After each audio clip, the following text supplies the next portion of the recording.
Welcome to Arizona Roundup with Stuart Rosebrook at Sharlot Hall Museum in Prescott, Arizona. My special guest today is Michael Blake.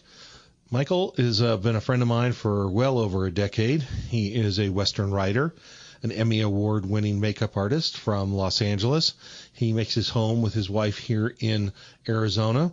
And Michael, welcome to the show. Thank you for having me. Michael, it's been a few years since we've gotten together, and this is your first appearance on Arizona Roundup, and I'm glad you made the trip up to Prescott today. Well, it's always good to get out of the hot weather. Right? Yeah. The heat is on here in the desert. Yeah. And we've been up tickling 90 here in Prescott, which is early in May, and you've been well over 100 in the valley. Well, when I got here to the museum, I called my wife Linda and I said, "Oh, it's really nice out here." She says, "Well, thanks. You didn't take me with you." So. Well, both of us are children of the San Fernando Valley, and we remember growing up in the Los Angeles area and always hearing from the folks on the west side how cool it was on that side of town. And how could we bear to live in the desert valley of the San Fernando Valley, North Hollywood, and Studio City? But that's all you know. That's all you know. And I thought it was a great place to grow up. Oh, it was a great place. Beside the west side was too damn crowded. That's right. There were still a lot of places that were safe to play outside and ride your bike all over the place and all over the San Fernando Valley. I think, Michael, we met at a Western Writers of America conference. Yes, we did. And Sacramento, is that right? Yeah. 2014? Yeah. Yes. And we were at a dinner table with Todd Roberts, who also grew up in the Los Angeles area. Yeah. Before you know it, I think go through the rest of the weekend, we could just start comparing notes about growing up in Los Angeles and the television and film business. Do you remember this store over here? And you remember, and you brought up earlier today, we were talking of Buddy Brown Toys in Studio City, which was like every kid's hangout in Studio City. Oh, for sure. That's right. Yeah. And all the little touch points of growing up in a small town in a big city. Yep. And Michael, we're excited that you're going to be coming up to Sharlot Hall on June 27th. You are going to give a presentation on Theodore Roosevelt. You've written 2 books on the president, our most Western president, the turn of the 20th century, and who had a great impact on Arizona. And was, of course, he helped create the Rough Riders and form them right here in Prescott. Tell us a little bit about your time in Arizona. Have you come up to Prescott much since settling you're in the Verrado and the outside of Buckeye? I'm outside of Buckeye, so it's about a 2-hour haul. And living in L.A., 2-hour drive on the freeway is just getting from one end of the valley to the other. That's right. You know, it's funny. It's like we'll always say in L.A., they say, "Well, how far is it from your house to LAX airport?" And it's like, well, let's see. If you go before 6:30 in the morning, you can make it in 40 minutes. If it's after this, you're going to take an hour and a half. And we do it not so much by miles, but by time. Right. So, yeah, I've come up here a couple of times, but it's a bit of a haul. Yeah, because you're not bad, but you're kind of between things. Where you live, a beautiful neighborhood and community out there, north of I-10 in the Verrado and Buckeye, but you're kind of the man in between out there. Did you come Did you come up 89, or did you go? I went east to the 303. 303 to the 17 to 69. To 69. Right. Yeah. Okay. And it's a nice drive, you know. Sure. I was marveling at all the saguaros, especially some of them that are so humongous, and just thinking how old they are. Right. So, you know, for a kid from L.A., San Fernando Valley, seeing this stuff, we only saw this stuff on TV westerns or movie westerns, right? And you do cross through some big saguaro forests on that side of the valley over there towards when you get over to I-17. Yeah, so for a kid from the valley to be around this, it's like a city kid going to the farm. Right. You know, and it's just I just love the open space, and I want the open space to stay that way. I don't want it to get overdeveloped. Right. Well, and that 303 has become a big connector, and they're also about to build Interstate 11. It's going to angle out from, I think, Goodyear Litchfield Park up 93 to Kingman to connect up to Las Vegas. Yeah. I don't know how long it's going to take them to build it, but we were talking earlier today that the story of many of our communities here in Arizona is the story of highways, and the story of economic development, and that Prescott fought very hard to be kind of a hub city. We were the territorial capital. We know why. We know that President Roosevelt, Theodore Roosevelt, came here on his first trip. I don't think he got out of the train, but the train, the Santa Fe had a short line between Ash Fork and down into Prescott, the Peavine, that would continue down and either connect over to Phoenix and Maricopa and go down to Tucson, or connect over and get on the Southern Pacific and take it to Union Station in Los Angeles. The railroads went many different directions. You had to change. People shared tracks, right, between the. Yes. Let's talk a little bit about your interest in the West and how you became interested in writing about Western film and Western heroes like President Theodore Roosevelt. Were you born and raised in Los Angeles? Born in Hollywood. Okay. Raised and lived in Studio City all my life until I turned 61 and we got out of L.A. and came out here to Arizona. I was a cowboy crazy kid. Matt Dillon. I was a Matt Dillon man. Okay. James Arness from Gunsmoke, not Matt Dillon, the actor of current days. And I just loved Westerns, and grew up watching Westerns and playing with my friends in the neighborhood with, I had my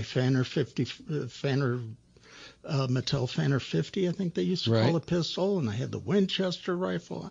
I had more, I tell you, I had more toy guns and pistols. I could outfit an army. And I outfitted all the kids in the neighborhood. A lot of them didn't have guns. I said, well, here, I got this, and here, I got a gun belt here and a rifle here. So yeah, I had my own little army there on Holly Glen Place. And I just loved Westerns. I got into John Ford. I saw my first John Ford movie that he directed was Cheyenne Autumn.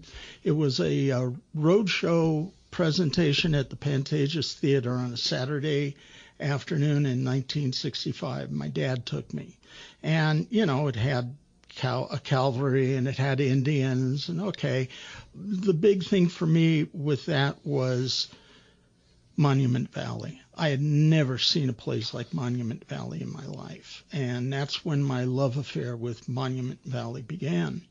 And of course, my dad, as I grew more interested in film history and movies, he would always show me John Ford films when it come on TV. And he had worked for Ford a couple of times, so he'd explain, now watch how this Ford does this. This is a John Ford touch, And that's a great line. That only someone like your father or my dad, you would hear that. You don't hear that very often. The John Ford touch. Yeah. Listen carefully, listeners. Michael's sharing some real movie tidbits with you here. Or shorthand would be the Fordian touch. And by that, my dad meant, and I mean, that you'll watch a scene in a movie and Ford will come up with a little bit of business that's never in the script. And a perfect example is in The Searchers, which I think is the greatest Western ever made. There's a scene where Vera Miles is reading this letter from Jeffrey Hunter while they're out trying to find young Natalie Wood, who's been kidnapped by the Comanches. And she says, she finishes the letter. It says, yours truly, Martin Pauly. She said, he couldn't just say Martin. She had to call it. Anyway, John Quaylen is standing there, and he's got glasses on. He takes the letter, the 2 or 3 page letter from Vera Miles, folds it up and puts it in his pocket and walks away. And it's just a little comedic touch to take the sting out of the scene, the reality of it. And he would come up with these great little touches about stuff. or just a certain, like in The Searchers, there's a scene where Dorothy Jordan is getting John Wayne's Confederate cavalry coat and his hat, and they're going to go out to try to track down the cows that were taken away from John Quaylen's ranch. And she sits there and holds the coat for a minute, and she just gently caresses it, which getting the impression, as well as other things, that there had been a romantic interest between her and John Wayne, but John Wayne's brother winds up marrying her. So it's an unrequited love. But just that touch, just that moment, he didn't need dialogue. Right. He relied on the touch. Yeah, it's brilliant. It's brilliant. Well, Michael, we're going to take a quick break and thank our sponsors. We're going to come back here and talk a little bit about your career in Los Angeles and what brought you to the table here today and your upcoming appearance here at Sharlot Hall Museum.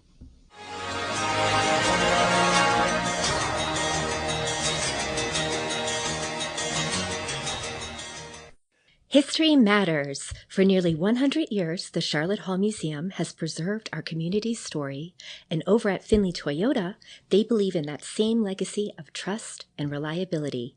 That's why we're proud they support us here at the Sharlot Hall Museum. Just as Toyota has a long history of building vehicles you can depend on, Findlay is committed to our community's future. Go see their amazing selection of new and used Toyotas. Experience a legacy of quality for yourself. Findlay Toyota on Willow Creek Road in Prescott. Thank you, Stuart, and thank you, Michael. Boy, this program is off to another great start. And are you looking for the perfect summer adventure for you, your kids? Experience more than a camp with us at Sharlot Hall Museum. That's right. Starting the 8th of June, kids age 7 to 13 can dive right into hands-on history, outdoor adventures, and unforgettable fun. So you choose the perfect fit for your schedule, from single-day activities like the Explorer's Path to immersive 5-day adventures like Surviving Prescott 1864. There is summertime fun happening here for everyone at the museum, and this is the place to be for you and your family. Reserve your spot today. Call 928-445-3122. That number again, 928-445-3122, or visit charlottehallmuseum.org.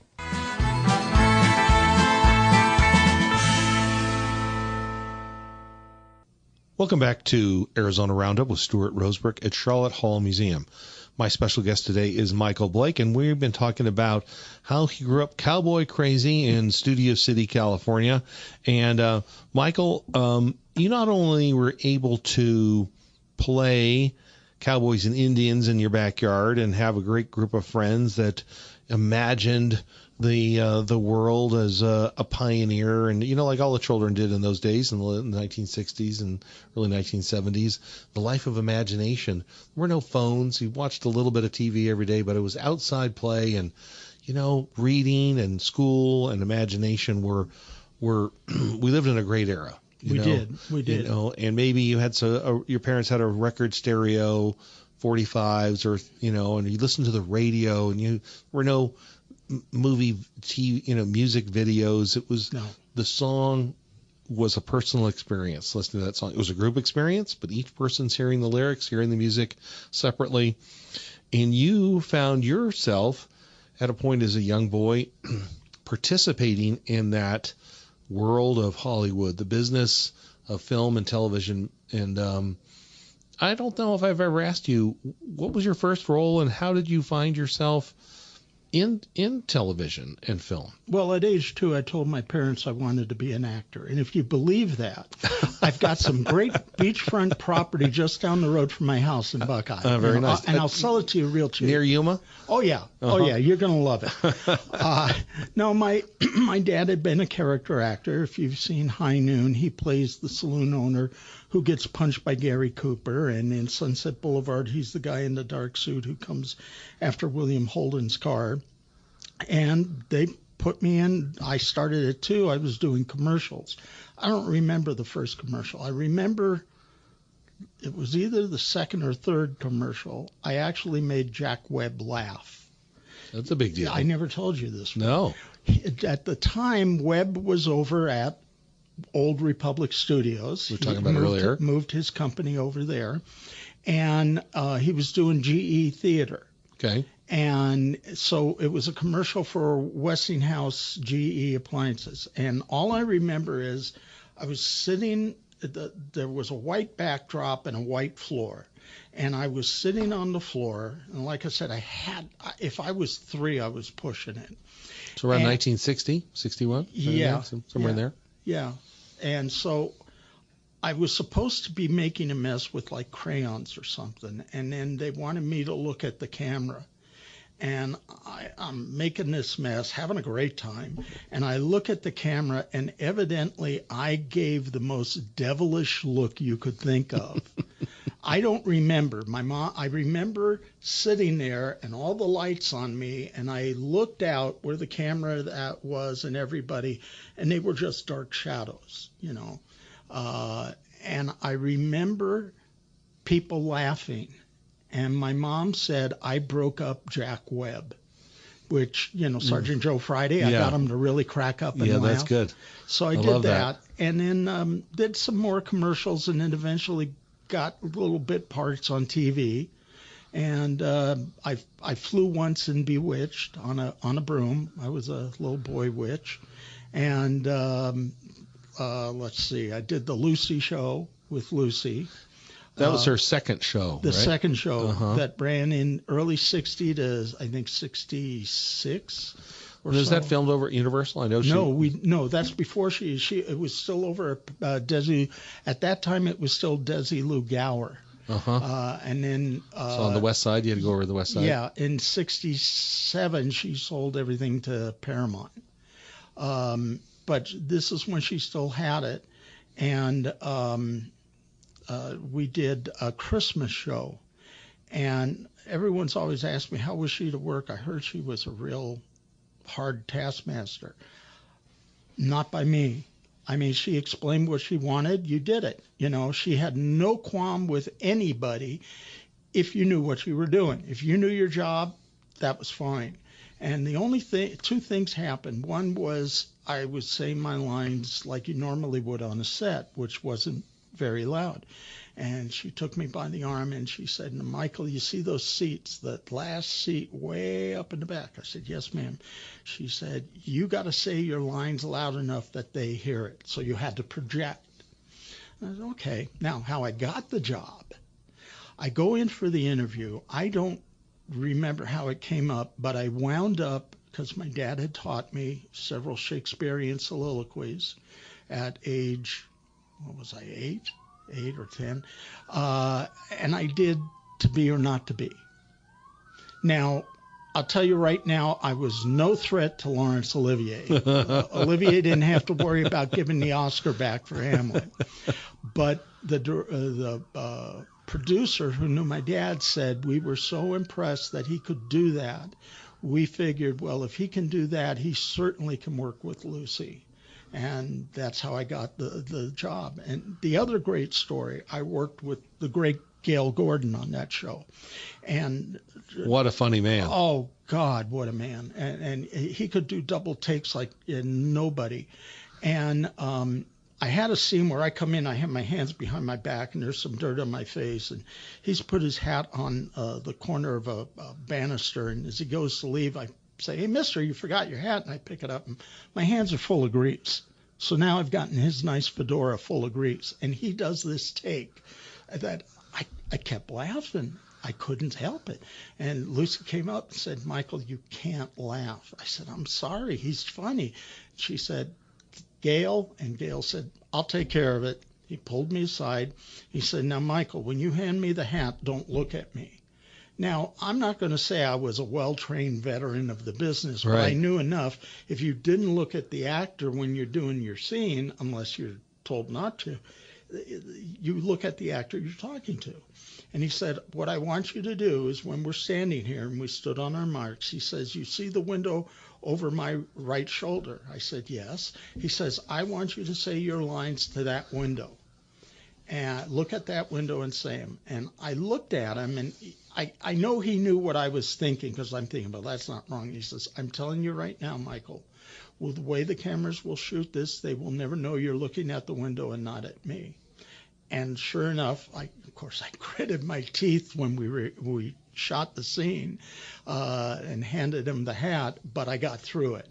But Gail and Lucy were just wonderful. I will defend them to my dying day. Mm-hmm. That Lucy knew everything. She was brilliant. Oh, beyond brilliant. We were doing a camera rehearsal, and she's looking at the kids here, and she can see out of the right corner of her eye. She turns to the camera 3 it was, and she says, "You're off your mark." The camera was off its mark by 2 inches, but she knew. She knew everything. She knew everybody's job.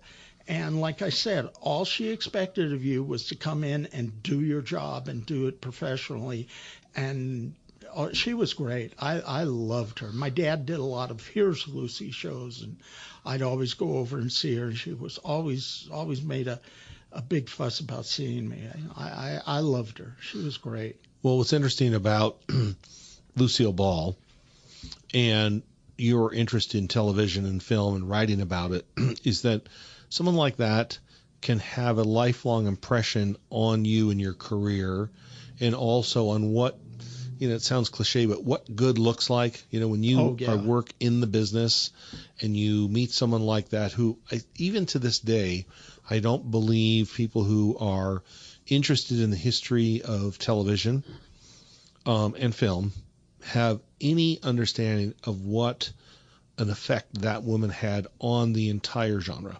And it was. I'll have to interrupt you. I agree with that, but it was also Desi. That's right, Desi. The two of them, Desi never gets enough credit. Correct. I mean, he came up with the idea of the 4-camera system, which we still use to this day. Right. I got one more quick Lucy story to show you about her. My dad's doing an episode. He's probably about 57, not in the greatest shape. Okay.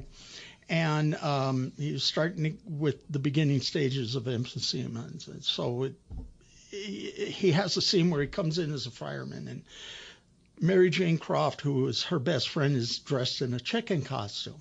And my dad says to the fireman, "You guys put out the fire in the kitchen. I'll save the chicken." And he's to throw Mary Jane Croft over his shoulder, walk out, turn around, come back in, put her down, say, "This isn't a chicken, it's a dame." Well, when my dad read the script, because he didn't, back then they just simply say, "Hey, Larry, we got a job for you this week on Here's Lucy." Lucy's husband, Gary, would call and give him the job. So when he read the script, he went, "Oh, boy." And he said to Lucy, he said, "Look, I don't want to make a scene about it, but I think you better get somebody else, because, throwing Mary Jane over the shoulder, and I don't want to be paid. I don't want anything. I'll just leave." And Lucy said, "Bull something." And she said, "Larry, if I can do it, you can do it." And my dad did do it. Killed his back. But this is a woman who broke her leg skiing once. And before she should have gotten out of the cast, she took herself out of the cast 3 to 4 weeks ahead of time and worked during rehearsals with a stiff metal brace. And then when they'd shoot the show, they put a fake cast on her. So she was fearless. Yeah. And she wouldn't ask anybody on a show of hers to do anything that she wasn't willing to do. I just have the utmost respect for her. Well, when we look back on that era of film and television, you were right in the middle of it. Is at a certain point did you start realizing that there was another part of it? Were you able to stay on the set and learn from, obviously you're exposed to makeup and hair and wardrobe and camera. I mean, you were right there as a boy growing up on the set. Yeah. It had to be, your curiosity and understanding of filmmaking from such a young age, you had to absorb a lot of it. Oh, yeah. And when you were a kid actor, you had to do 4 hours of school. and then they had you for 4 hours of work, and then during the summer they had you for 8 hours. Well, when it came to school, I was bored to tears with school. I didn't want to be doing school. I wanted to be on the set. That's where the action was. I wanted to see what was going on. Right. And so, as soon as I got off of school, I was on the set watching what was going on. And I didn't realize it at that time. I just was there. I wanted to be there. I wanted to be part of it. But I didn't realize at that time that was my early training ground as a film historian. I was, as you say, absorbing and looking at all this stuff and watching how stunts were done and how they lit sets and how they did this and did that. And it all came back later that when I want to talk about film history or teach film history, there's a difference with film historians, as you know, like with the way your dad's book was. He was there. When the person is there and is part of it and they have a gravitas that nobody else has. Right. They speak with an authority that no professor in a college can offer. And I know that for a fact. I spent 2 years of my life wasting my time at UCLA for a master's degree in film criticism. And out of 9 teachers, only 3 knew what the hell they were talking about. The rest of them had no clue about the business. And I think people, when they read film books, and it's by somebody that was there and that can tell you how a horse fall was done, how makeup was applied a certain way, or this makeup was created, and they know what they're talking about, and they give you the details and the facts. Not only does it make everything more interesting and come to life, you know that, wow, this person knows what. It's not just what somebody read out of a book and right. tried to transcribe it. But yeah, it was a great learning phase, and I wanted. When I was 10, my dad was. I saw A Man of a Thousand Faces on TV, the life story of Lon Chaney, and my dad had a bit part in it. So I stayed up to watch Dad, and when it was over, I wanted a makeup case and who's Lon Chaney. Well, 1968, there were no books written about Lon Chaney, and I would go on shows and talk to the makeup guys when I was 10, 11, 12, and there were one of two types of people. They'd either tell you things and say, oh, well, this is how you do this or that, or they'd say, oh, don't bother me, go away. And when I was 13, I did a Marcus Welby episode, and one of the makeup guys and I became fairly friendly, and I would constantly pepper him. What's this in your case? What's that? How do you do this? How do you do that? And one day he took me up to the makeup lab at Universal, because Universal up until 1982 was literally the last gasp of the old studio system. Because we had camera, makeup, hair, special effects. They built the Shark for Draws. We casting department, contract players. So they had all this. So I go up to the makeup lab, and there's all these photos from Man of a Thousand Faces, which I'm gaga about. And right in front of those photos, on a hanger, is the upper portion of the creature from the Black Lagoon suit, glued to a skin diving suit. Can you believe it?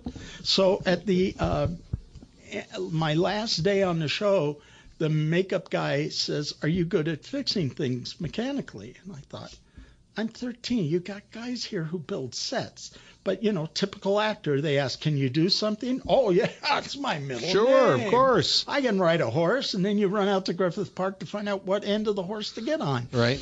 So he gives me his old makeup case, and it's filled with pan sticks and pancakes and a bottle of blood and all that. So I go home and I make all the blonde-haired kids see, if you'd been around my neighborhood at the time, you would have had a Cary Grant tan. I would have given you a Cary Grant tan.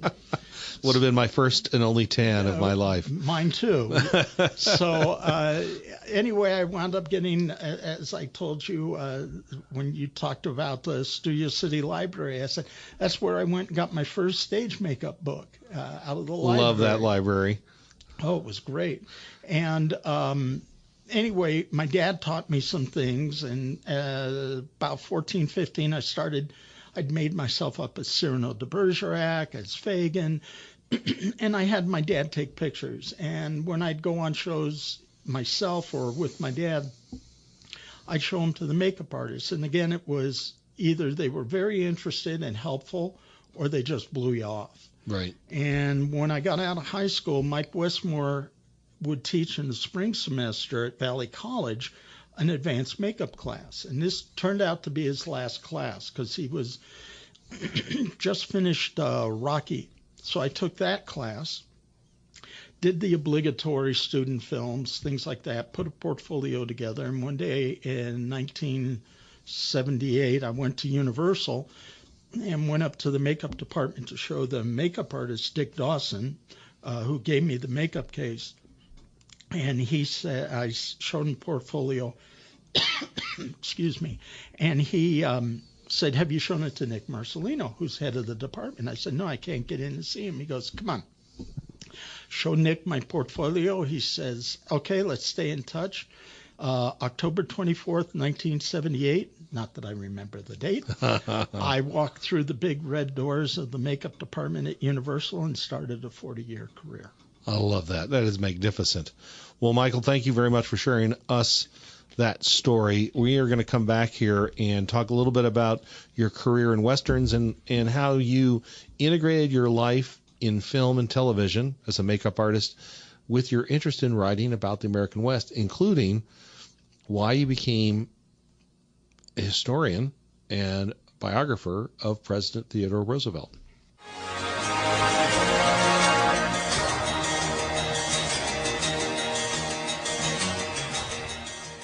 For over 45 years, Blind Brothers Arizona has been the heart of window style in Prescott. From blinds, shutters, drapes, they custom design and install with expert precision, tailored to you. Whether for your home or office, trust the name locals rely on. Visit blindbrothersaz.com today or call 928-776-1845 for a free consultation. Blind Brothers Arizona, the originals since 1979. Thank you once again, Stuart and Michael. Again, you learn more here by accident than most places by design, and you enjoy it at the same time. Entertainment plus education. Here's an idea for you to think about right now. How about kicking off your 4th of July holiday weekend here for the 250th anniversary of the United States at Sharlot Hall Museum? Join us on Friday, July 3rd, for American Heritage Day. Here we go, a family-friendly red, white, and blue celebration packed with patriotic fun. Grab a free hot dog while supplies last, and challenge your friends to classic yard games. Enjoy live music from our brass band, and experience history come alive with a special reading of the Declaration of Independence. That is American Heritage Day at Sharlot Hall Museum. The fun runs on Friday from 10 a.m. to 3 p.m. on the 3rd of July. Bring the family, celebrate our history, and make some memories. More information, visit charlottehallmuseum.org. And now we go back to the program.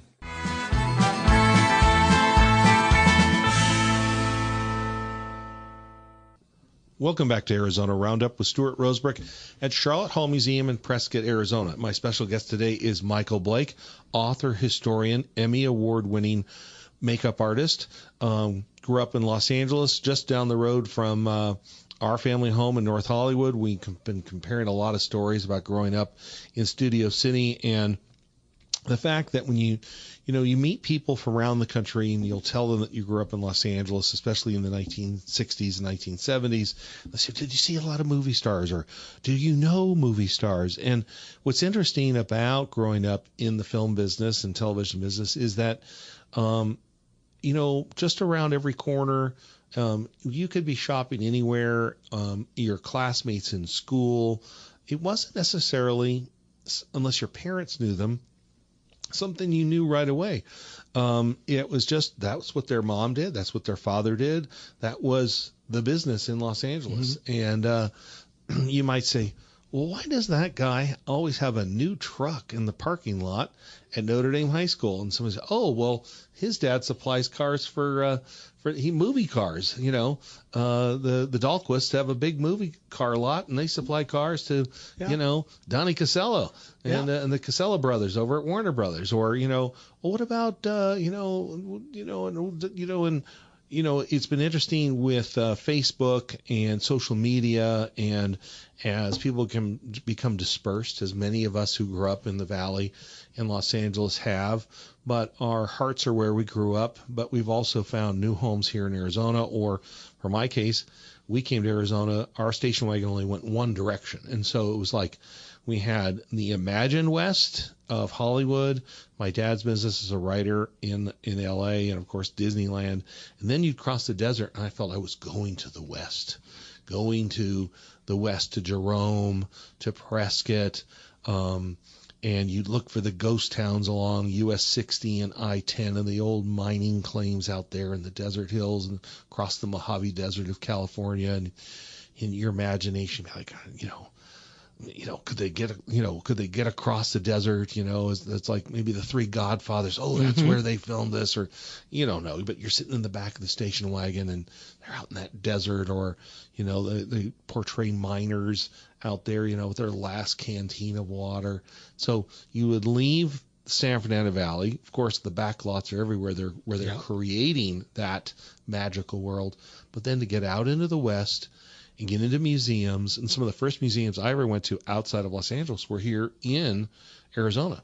Down in Prescott, the Herd Museum, down in Phoenix, the Herd Museum, the State Museum, State Park in Jerome, the Mining Museum, Sharlot Hall, Museum of Northern Arizona, and then now you're seeing the real West, you know, and in Los Angeles, the museum, the Natural History Museum and the Science Museum downtown were those places where history kind of turned you on to, you know, because, I mean, both of us, I know our parents were like, oh, you should watch this John Wayne film. This is on, you know, it's Channel 5 or, you know, the Creature feature on Channel 9 this weekend. Or $1 Million movie. The $1 Million movie. And weren't we lucky to grow up somewhere that had, 7, 8, 9, 10 channels, and the syndication in L.A. of movie and television history was just open up TV Guide on a daily basis, right? Well, that was my film history class. There used to be on Channel 11 in LA on Sunday, they had Metro Media Theater, and they ran nothing but MGM films from the 30s and 40s. And I saw Boys Town, San Francisco, Bad Man of Broomstone with Wallace Beery in a Western, the Mickey and Judy musicals, and they all became my film history class. So like Channel 5, Gene Autry owned. So early in the morning, Cisco Kid, Gene Autry, Roy Rogers, a lot of the cowboy serials. Then in the afternoon, you'd have the Rifleman. You'd have all the syndicated. The half-hour Marshall Dillons. Have Gun Will Travel. Here's something some folks might not know. On some TV shows, when they sold, like for Gunsmoke, they sold the half-hour shows while they were now producing the one-hour shows. Right.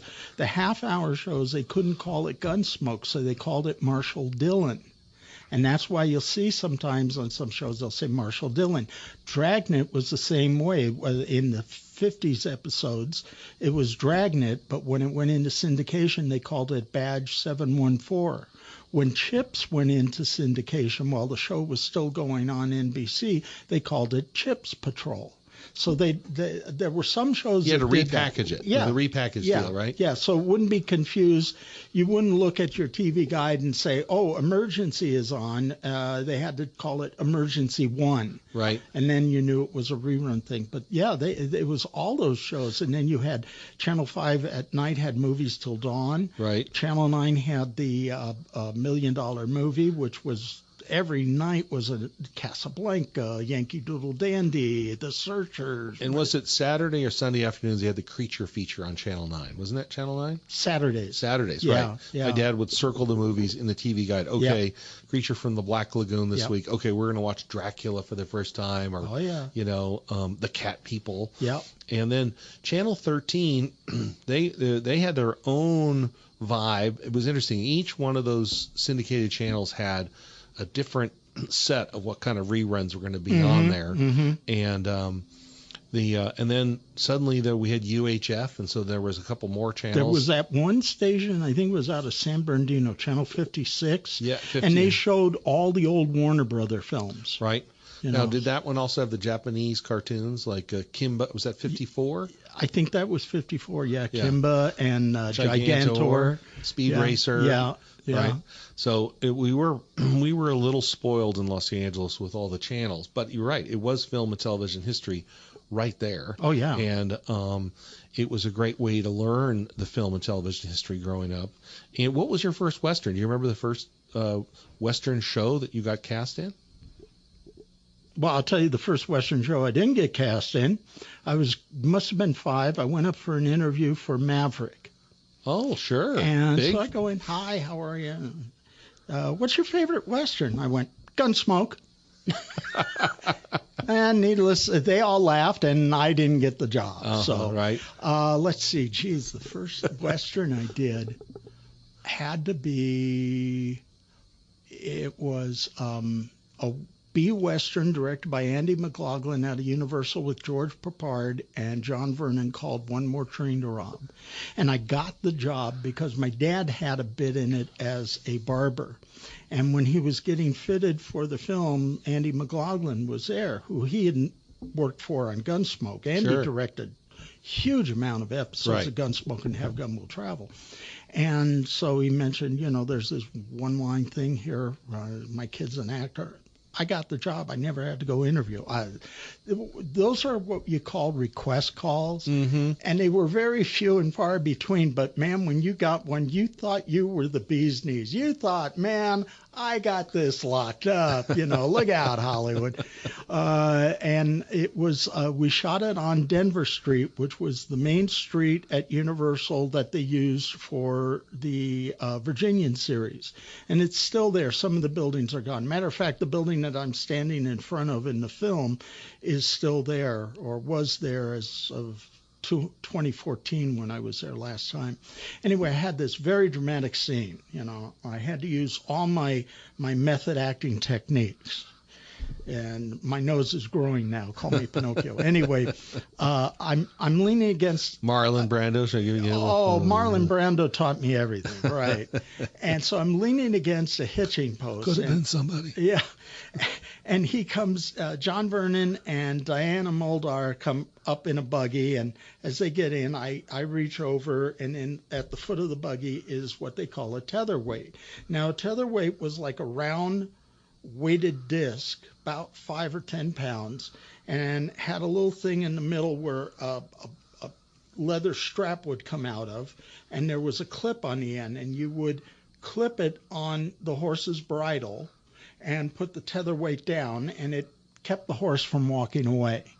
Okay, because it wouldn't pull, the weight wouldn't move. Right. So I picked it up, and I say, very, very, very dramatic performance. I'll handle it, Mr. Nolan. And John Vernon gives me a coin, and I walk off. And Andy McLaughlin's only direction to me was, Michael, when you have the tetherweight, pick it up and hold it up because it's a great piece of Americana. Now, I had as much as the cowboy crazy kid I was and still am, at that time I had no idea what a tetherweight was. Now, I'm learning something here right now. Hey, cowboys don't need tetherweights. We got a horse. So I went to, my father didn't tell me to do this. I just did it on my own. I went to one of the wranglers and I said, hi, I'm the kid in the scene. I got to pick up a tetherweight and that. And I said, what's a tetherweight?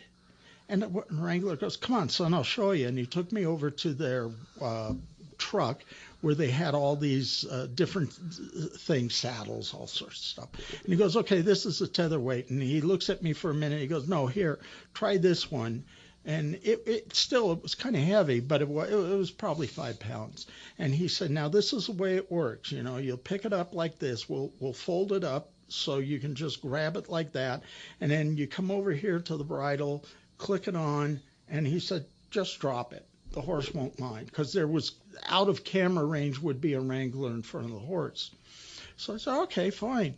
And so I go to do the scene, and he's there. This wrangler is there standing in front of the horse. And I say my line, he gives me the money, and I turned to my left to go around. And before my dad could get to me to tell me he turned wrong, the wrangler said, son, turn right. You had your back to the camera. But I learned a valuable lesson that day. One, if you don't know what it is, go ask. Number two, the fact that I was polite and interested in what it was, and I took the initiative when I made that wrong turn, because Andy McLaughlin didn't tell me, and my dad would have come over, and my dad did come over to tell me, and I said, well, the wrangler just told me, I know. But the wrangler saw it, and he liked me enough that he said, hey, kid, turn the other way. And that's the thing, is if you show initiative, that you're interested in things in the business and that you want to do a good job, and you're polite and you're not a jerk, crew members will go out of their way for you. Boy, right. If you're a jerk, there's the old adage, don't get your makeup, hair, and wardrobe people ticked off. And I can attest to that. But boy, I tell you, if the crew doesn't like you, there's no amount of talent is going to get that. Well, you know what you displayed that day as a young man? 3 values we were talking about earlier today about one of your heroes, Theodore Roosevelt. Courage, honesty, and common sense.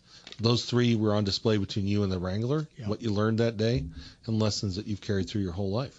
Well, it was, I have to say, some of that came from my dad, but a lot of it came from watching Gunsmoke. Matt Dillon was my moral guide. He enforced the law. He stood up for the right things. And then later, John Wayne in his movies. And they really kind of gave me, and then later as I got interested in Lon Chaney and reading about him and knowing about him, those guys, they formed a moral guidance for me. And I think that's one thing that society lacks now. We don't have heroes for kids. Where you got Spider-Man, Superman, yeah, what? They fly through the air. There was a difference when one time I was a kid doing a commercial at CBS Radford. And I had my tray with my milk in the commissary. I'm following my mom, and I look over, and there's Chuck Connors sitting in the commissary. And I'm like, the rifleman. And he looks at me and goes, hello, son, how are you? What's your name? And I said, I'm Michael. Michael, I got a boy named Michael. And he's talking to me. He says, now be sure to drink your milk. I said, yes, sir.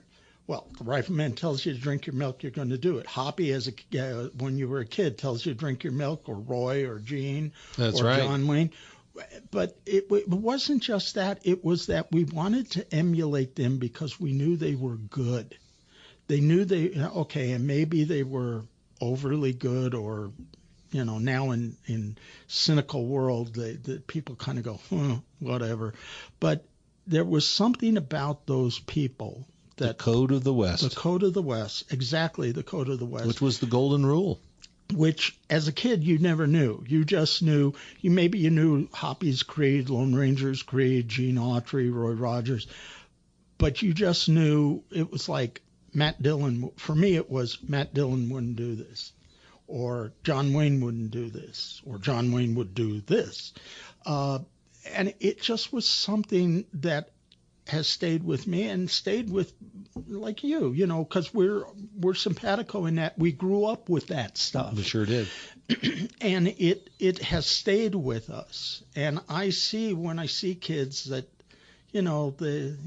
Transformers and this. I mean, we had I don't care what anybody says. In the 60s and early 70s, we had the best freaking toys in the world. We sure did. Oh, man. Johnny West, Best of the West series, the Marx play sets, all the cowboy guns and hats and everything. And like I was saying, I supplied all my friends in the neighborhood with my guns and that. None of us went out and shot anybody. No.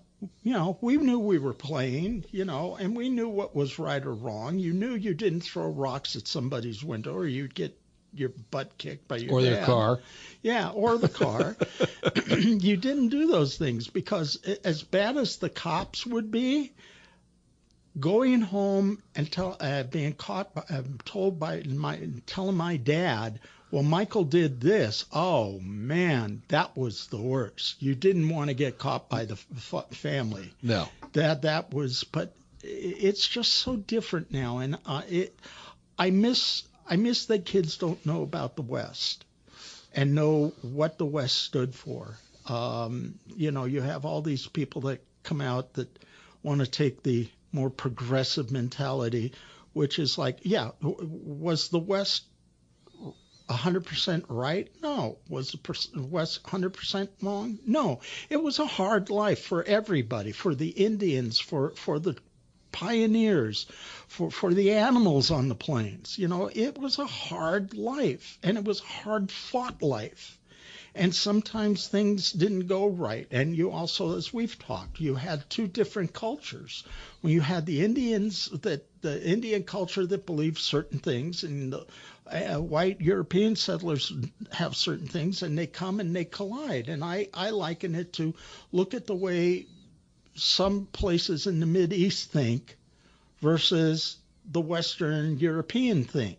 And it's two totally different things. And no matter how much you try to explain to either side, they don't want to listen. And it was this way. And did the Indians, the Indians got rough deals. They got wrong deals. But they also did things that they shouldn't have done. And it wasn't just amongst the white settlers in that. And as a historian, I've gone back and I started reading all this stuff. My historian stuff started with film history, and then it gradually, I as a cowboy crazy kid, I said, hey, let's look into the West, and then I started reading about the West. Funny enough, a lot of things that happened in history, I learned from the movies. Now, granted, maybe they weren't 100% accurate, but I knew a lot of things. Like when we were walking around here at the museum and we looked at the box for the dynamite to warm the dynamite. That's right. And I had seen that before, and I knew, and we talked about something else. I said, oh, yeah, they da-da-da-da-da. I learned it from the movies first, and then went back and read a book, and then okay, the movies kind of went so far, but this, the movies really gave me a great history lesson. Well, and that's I've asked writers this for decades, is what was it that inspired you to love the West? What is it that inspired you to write about the West as a novelist or as a historian, as an archaeologist? What inspired you to be an artist of the American West? And there are many touch points that you find when having this discussion with men and women who are writers or artists of the West. And in many cases, it either started with a book they were given at a young age, mm-hmm. or it was a trip across somewhere in the West, and they went to a museum, or they went to a park that inspired them, and they said, well, I want to know more about this. Or it was a television show, mm-hmm. a half-hour show, or a film mm-hmm. that they said, well, I want to know more about that. It ignited the spark. It ignited the spark. I want to know more about that. And I want to travel there. I want to learn about it. I want to do it. I want to walk where history happened. Exactly. When I was in the 5th grade, you'll love this one. There used to be a small, thin paperback book, and it was called Cowboys. And, of course, I had to have it. And it gave details of saddles and talked about this, talked about that. And it was for a kid's book. It was pretty darn informative. And I remember 5th grade, we were doing history class, and we were talking about the American West. And something came up about the cowboy, and I put my hand up, and the teacher said yes, and I started talking. And for the next 5 minutes, I gave a dissertation on the cowboys. And I remember the teacher said to me, "How do you know all this?" And I had the book. I said, "Well, I read books like this." And that's what started it. I got interested in the Civil War because there was a book called Meet Abraham Lincoln for kids. And the artwork was done by the great Jack Davis. And that's how I got interested in Lincoln and the Civil War. Fade out. When I fade in 2011, I'm working on Lincoln, the movie by Spielberg. Oh, what a brilliant film. And, great film. And Daniel Day-Lewis. I'll tell you, he walked by me one day, the first day I saw him. All I could do is I wanted to cry because I truly, truly felt Abraham Lincoln just walked by me. Because in between scenes, he stayed totally as Lincoln. But when we were in the big makeup tent with all the extras, we had 2 big boards of Xerox photos from the Civil War of people. And I'd say, "Oh, those guys, that's the Confederate guys. These are the Brennan sharpshooters. This is that. Oh, that's Stonewall Jackson. This is so-and-so." And when the extras would come in, if they had a military costume on, they would say, one of the makeup artists would ask them, say, "Well, what are you playing?" The guy goes, "Oh, I don't know." And they'd go, "Michael." And I'd come over and say, "Oh, you're a Pennsylvania bucktail because of the bucktail on the hat, and you were assigned to Lincoln." And I did. We made all these cut off limbs for a shot of amputations. I did a 5-minute dissertation for the makeup crew of how a Civil War surgeon actually did a full amputation on an arm from beginning to end. Because I'd go to reenactments and I'd talk to the reenactors, and I just didn't ask one question. I asked tons of questions. It was like going back to the makeup case. What's this for? What's that for? How would they have done this? How would they have done that? On Lincoln, we had a recreated set of Appomattox Courthouse. I remember that scene. And the actor who was playing Lee comes out, and I watched the rehearsal. Now, Spielberg wasn't there. He had set the shot up, said, "This is what I want," and he went back to his trailer. They lit it. So I went up to the actor. I said, "Are you going to slap your right fist into your left hand?" He goes, "Why?"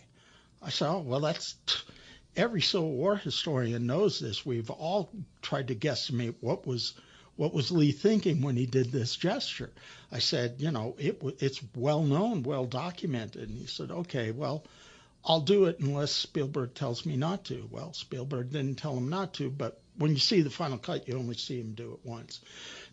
But nobody else would have told him that, but being the Civil War buff, I could go and do that. And those are the kind of details that have to then transmit when you are writing biography, like the 2 biographies you've written on Theodore Roosevelt. So we're going to take a quick break, thank our sponsors. We're going to come back and talk about your life with Theodore Roosevelt, the 2 biographies you've written, and what we're going to talk about at your presentation on June 27th. Okay.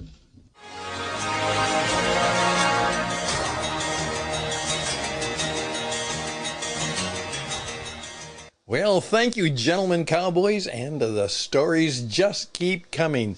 By the way, they will keep coming throughout the Memorial Day weekend, so here's something you can do to get your family and your friends off to a great start. You see, the staff at Sharlot Hall Museum will not be taking the holiday weekend off. They will be there to help you enjoy the weekend. Our author series, Saturday, coming right up, May 23rd, 1 p.m. to 3 p.m., Parker Anderson, the author of The Cemeteries of Verde Valley. And you'll have to find out more about that. And Michael Blake, the gentleman who has made it here for the program, he will also be there 1 p.m. to 3 p.m.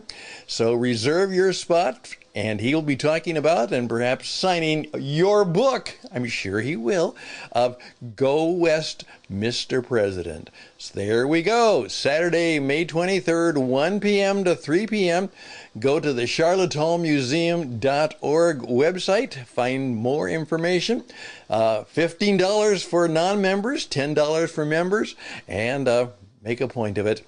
And you can contact Catherine Bank at charlotthallmuseum.org. Catherine Bank at charlotthallmuseum.org for more information.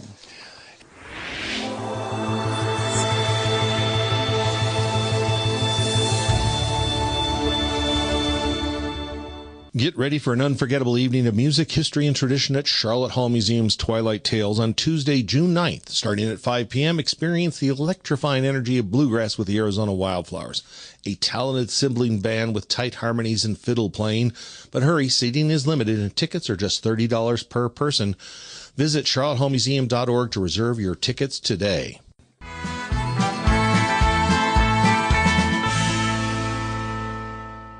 Welcome back to Arizona Roundup with Stuart Rosebrook at Sharlot Hall Museum in Prescott, Arizona. My special guest today is Michael Blake. And Michael, you and I have had a great conversation this afternoon about the West, your life growing up in Los Angeles and in the Hollywood business as a child actor, finding your inspiration to become a makeup artist, which we could have an entire show on just about that career and the changes you saw from, well, kind of like many of the changes we've seen in the West, the changes in the West that Theodore Roosevelt saw from the first time he went west to the end of his life and the influence he had on the modern 20th century American West. And it's interesting to bridge eras now at stages in our lives here in our 60s, but that when you started in the Hollywood business, it still had more history in the grand studio history. So we're talking like 1960 when you first really started in the business, and your father had started in Hollywood in the 36, which is just 7 years after the first first sound film, first talkie, right? And so 1960. We're just 33 decades from the beginning of sound in movies, right? Yeah. And it's in the era of Ben-Hur, the great epic pictures, Technicolor 3-camera films of the late 50s and 60s, just before Cleopatra bankrupts MGM. Yep. The change of culture in the 1960s and really the ascendancy of television. You know, it's had its first decade, its power, television power in the 1950s. But it's the 1960s where television really starts to influence film, and the film studios there kind of hold on actors, and the above and below the line really changes dramatically. The old studio system was going, and you also had the change in the mid-'60s from the Production Code Association, which was the film censors, to now they go to a ratings board. And it all just... And now it's even changed even more. Nobody knows what the hell's going on. Right. It's like a friend of mine and I were talking on the way coming up here to the museum.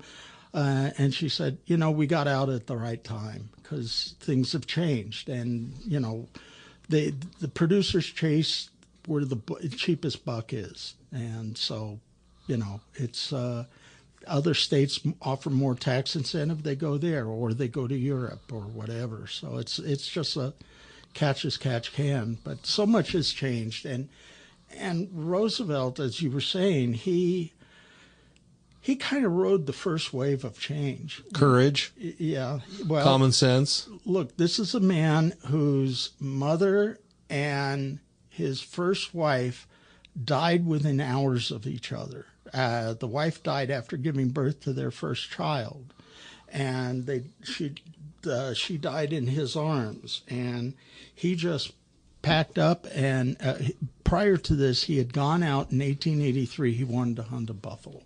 So he goes out to the Dakota Territory, which is now North Dakota.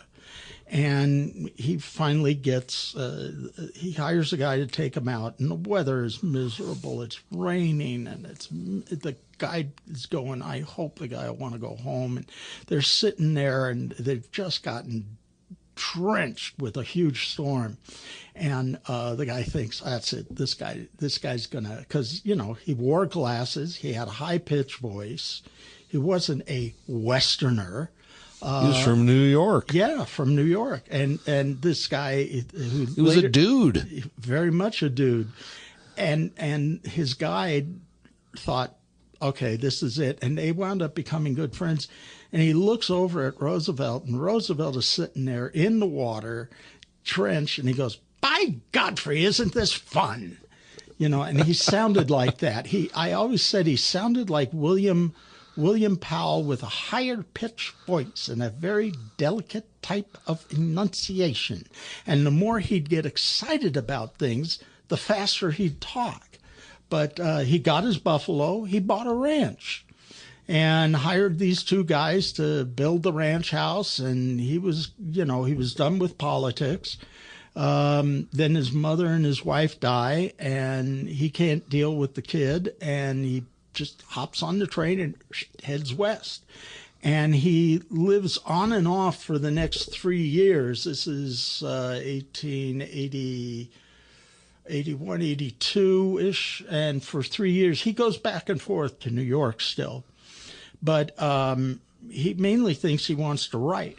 And, that's the time that Sharlot Hall family moves to Prescott, Arizona, 1881, 1882. They arrive here February 1882. Yeah. And Prescott is still the territorial capital. That's correct. And I know that from watching Tombstone. I knew Doc Holliday was here.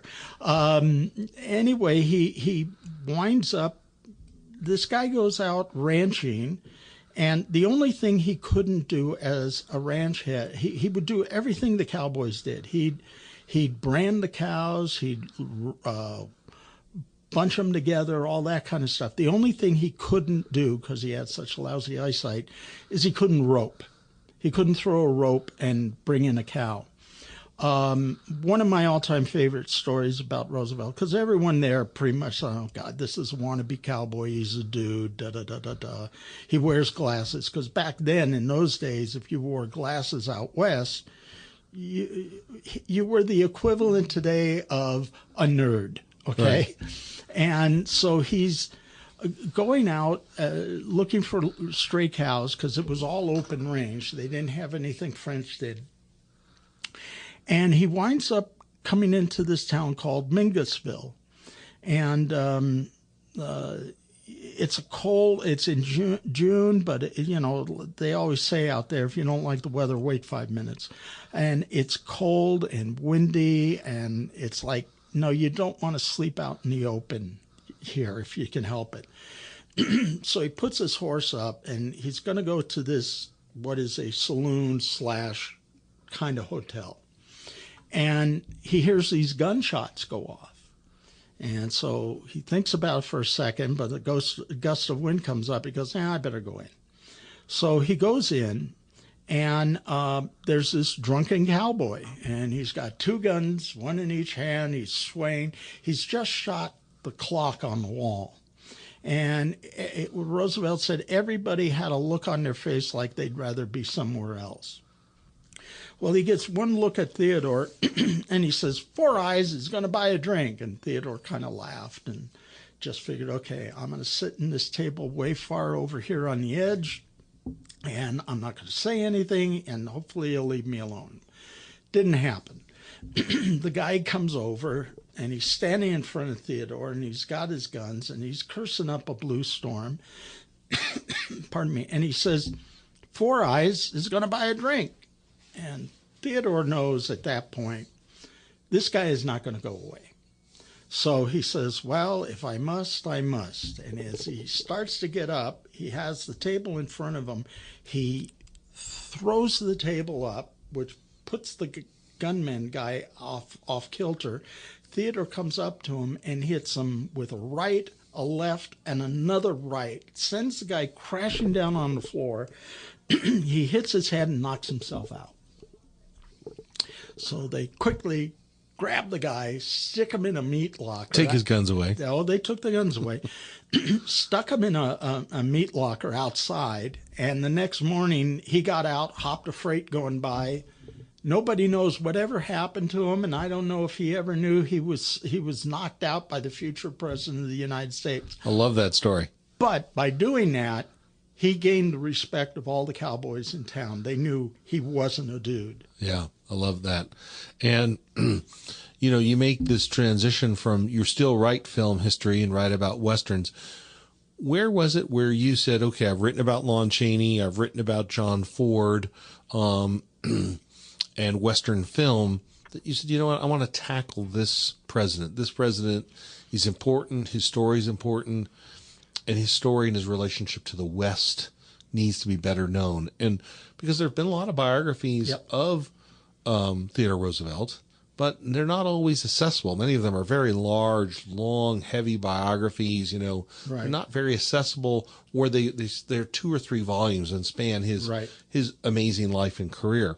You kind of dive into 2 particular parts of his life that involve the American West, and also allowed you to travel to the Northern Plains, where you have a passion for wild horses as well. Yes. So you can combine some passions in writing these stories on Roosevelt. Well, I was always for me, my favorite part of Roosevelt's life is his time in the Dakotas. I have to describe that, you know, they said, well, why is he your favorite president? And I said, well, you know, when I was 10, my parents gave me a book of presidents with photos and stuff. And there's Washington, and there's Lincoln. And you look at Grant, and you look at this one, and they're all wearing top hats and frock coats. Okay. James Knox Polk. Yes. Millard Fillmore. Millard Fillmore. The long Rutherford B. Hayes. What's his name? Buchanan. Right. James Buchanan. Yeah. Or Andrew Johnson. And I was just like, these guys, and I know Grant's there during the time of Custer Little Bighorn, and they're on top hats. Where the hell is a cowboy hat? And I turned the page, and a light from heaven shone down. The Tabernacle Choir opened up singing Hallelujah, because there's this photo of Theodore Roosevelt in his buckskin shirt and pants with his horse Manitou in the Dakotas, and said he was a Dakota cowboy. And I said, that's it. He's my guy. And that's how I got into Roosevelt, because I was a cowboy crazy kid. Right. This guy was a cowboy. You know, he's the only guy I saw of a photo of him with a horse. And he's wearing cowboy gear, and he had a gun belt on. Right. He doesn't look like Lyndon. He does not look like Ted Kennedy, John F. Kennedy. No. Lyndon Johnson. No, Richard Nixon. No. He stands apart from the presidents of our childhood. No offense to President Reagan, but TR cut a better figure, but Reagan came in damn close. So I started reading about him, and I was just fascinated because it tied in with my interest in the West. I was fascinated about his time in the West. And as you said, you know, so many of these books, they're doing a full biography. You can only spend so many pages on the Dakota period. Right. You kind of got to skim over. You tell 1 or 2 stories, like the fight with the drunken cowboy and maybe something else, and that's about it. You move on because you've only got, you got a word count to deal with. And I just started thinking, the more I was reading about it, I thought, somebody ought to do a book about his time in the West. And the light went on, and I went, I know that somebody. And I started doing the research. I went up to Medora, where I love Medora. He's the only president with a national park named after him. So there. And it is a wonderful national park. It's gorgeous. It's a pilgrimage. It's a little bit out of the way for most travelers. It's well worth it. It's well worth it. There was a big box check when I got to North Dakota. Yeah. No, it's well worth it. And, there's buffalo there. He's got prairie dogs. I mean, it's everything Theodore would have loved. You know, elk, all sorts of things. And I remember they were talking about this type of clay and how when it rains and gets wet, it gets very gumbo-like. And I thought, gumbo-like? Well, I was in the north unit. There's 2 units of Theodore's Park, the north unit, the south unit. When I was driving by the north unit, I saw an area there with the clay where it was wet because of the water. I got out of the car. Now, I always followed Louis L'Amour's adage that if you're going to write about a place, whether he didn't say whether it was a film studio or a movie location or whatever, or the plains, you got to walk the land. You got to see it. Yeah, you got to feel it under your feet. Yeah. Sun on your face, the rain on your back. Exactly. You've got the wind. You've got to see it right then and there. And so I saw this bentonite clay, and it's kind of a blue-gray. I rolled up my sleeves and I stuck my hand in it.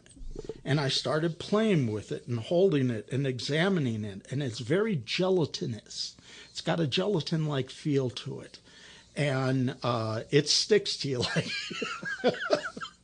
I can attest how it sticks to you. I got some on my boots, and it took a couple of days to get it off. But yeah, I'm standing there, and cars are going by, and they're looking at me, and I literally have both my hands are covered in this bentonite clay. You're making pancakes out there, you know, patty cakes with some mud. I came pretty close to making some patty cakes there, but I was just fascinated with it, and I was looking at it, and I didn't think twice about doing it because it was like, look, I need to know what it's like. You know, to call it gumbo isn't enough. And when I put my hands in it, the best description I have is it's a gelatinous like mud. And then it took 2 bottles of bottled water to get that crap off of me. But I was very proud I did it, because then I knew when I write in the book and talk about it, like I said before, I'm talking from a point of actual knowledge. When I talk about them doing the cattle roundup and that, I was around that stuff. You know, I know what, you know, smelling cowhide is when you're burning it with an iron. And I knew how they did things. You know, I know enough cowboys. I've ridden with enough cowboys. I've been, you know, we've done rides and stuff. So we know this stuff. Yeah. I know what it's like being in the saddle sun up to sundown. What it's like to hit the ground. Oh, I've done that quite a few times, and I never got a stunt check for it. But it again, it goes back to, if you're whatever, you know, I always believed in the old adage that came from that great movie, I Remember Mama, write about what you know.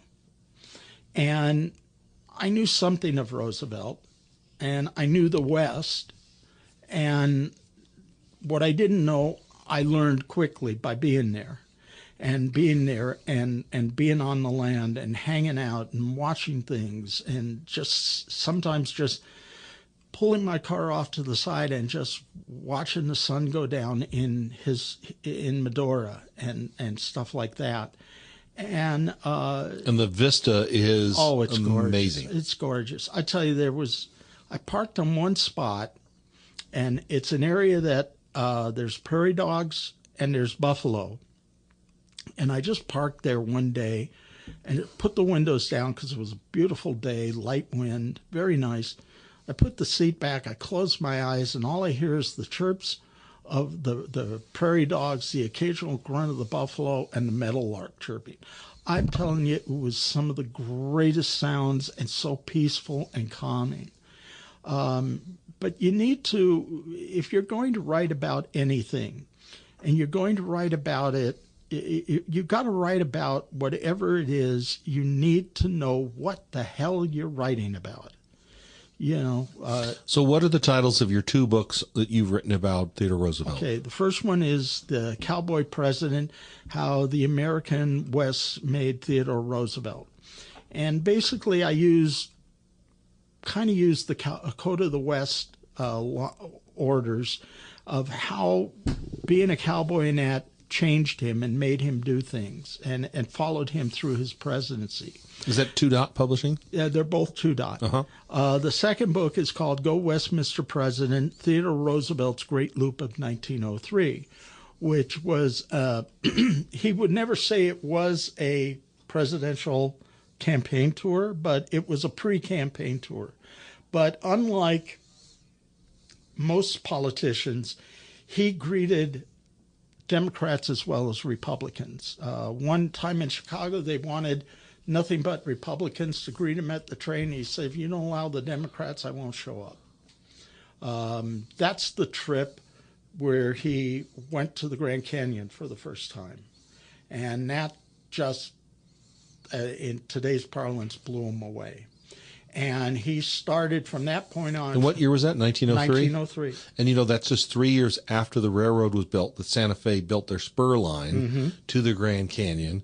And that's that great Super Chief line that went from Chicago to Los Angeles. Yeah, the good old Super Chief. Right. Which, of course, now we sing about that route with Route 66, which we're in our centennial. So he took that famous route across the country on the Santa Fe, Super Chief, and then took the Grand Canyon Railway up to El Tovar and the